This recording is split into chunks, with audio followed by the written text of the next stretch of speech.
when I first met you, I understood that you were an expert in the Enneagram. And I know what that is from some background work that I've done.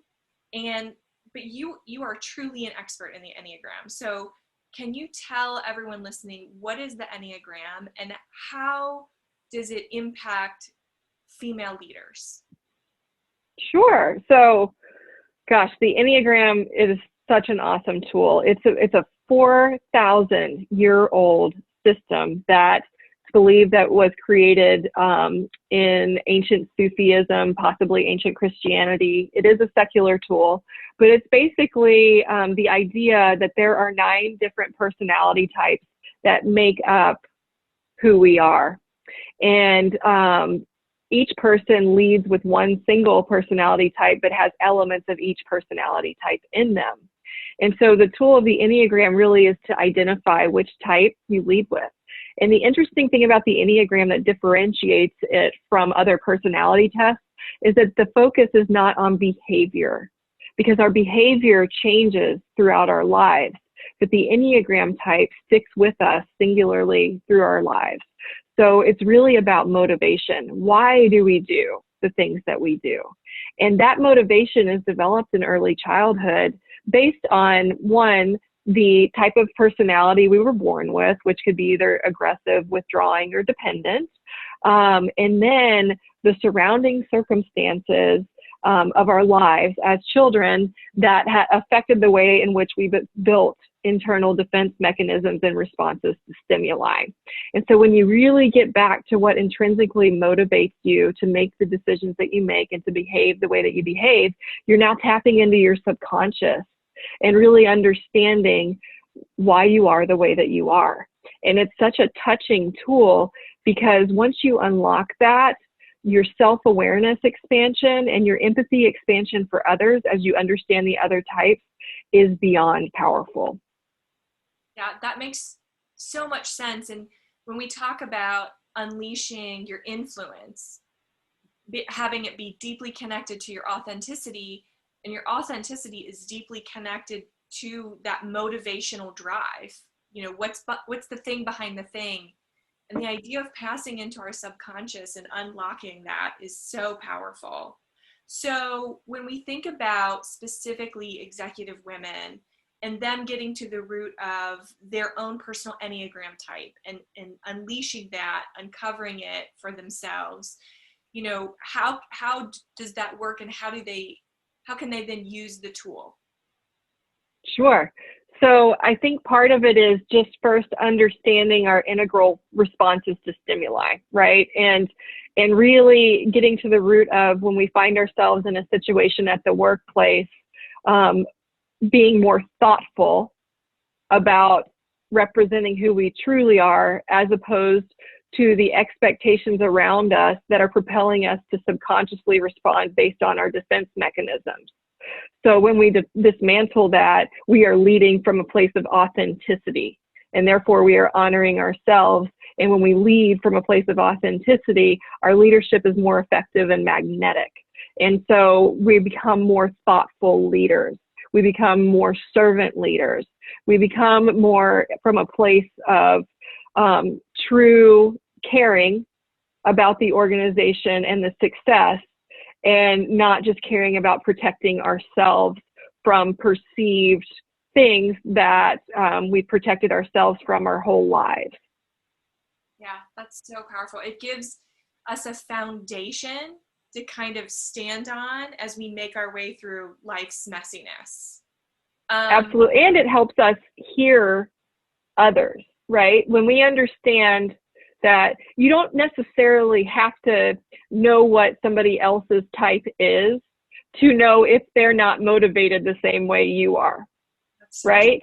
And so the power of that is that if you're having a challenge with a colleague, a coworker, somebody that reports to you, and you're realizing there's a disconnect, you no longer assume that they think like you, therefore you can't understand why they're having a difficulty with the situation. You now understand and have developed empathy to know that they think differently than you do, and that there has to be a different way to effectively communicate with them that will provide a more harmonic relationship between the two of you. So again, it's back to that root of self-awareness and empathy, and leading with both, because the magic of realizing that not everybody thinks the same way that you do is that you start getting along with people better, because you develop grace for yourself and for others. Yeah, that's so true. So I know people can go online and like take a test for the Enneagram.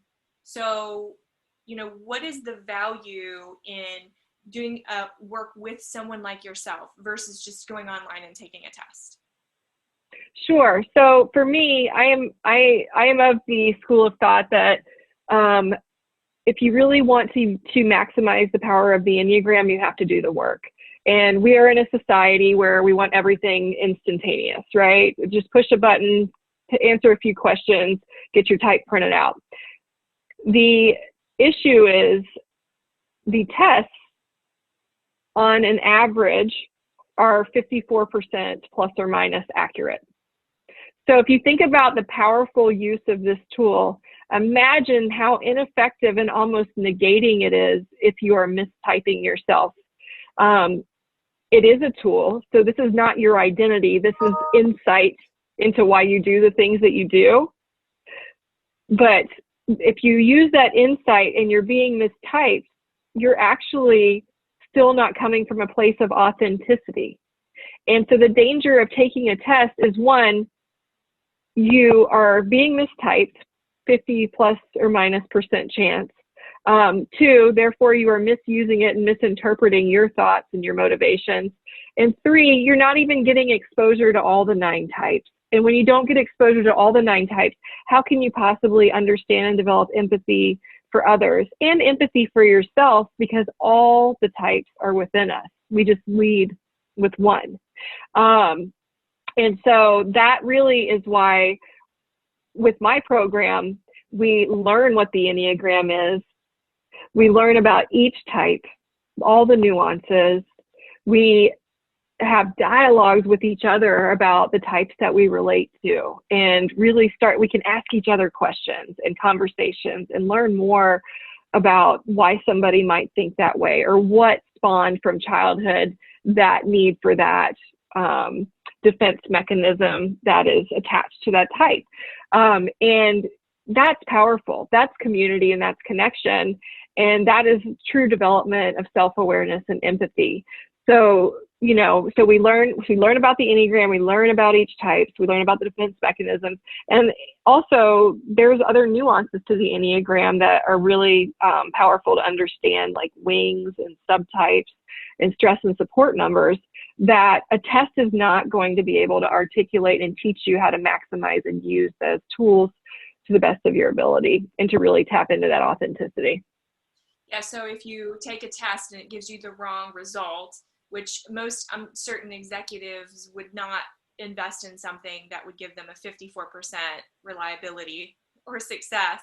So it's like standing on a crumbling foundation to try to do this work. Exactly. So, and I will tell you, you're absolutely right. I've seen a lot of corporate programs that use some of the tests that have good accuracy rates.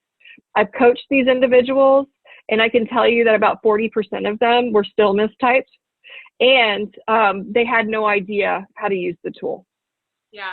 So, it's not because the program wasn't designed for them to succeed. It's because they didn't take the time to really do the work. And this is an opportunity through the commitment to a program to take the time to do the work. Yeah. And, one of the things so often when it comes to our well-being, which doing this Enneagram work is absolutely part of our well-being, as women, we often shortchange ourselves. We often are like, this will give me enough of what I need. I'll make do with this. And what we're saying is, this is not the place to do it. That this investment will shift so many things, not just for your own personal well-being, but for your leadership as well. Absolutely. Yes.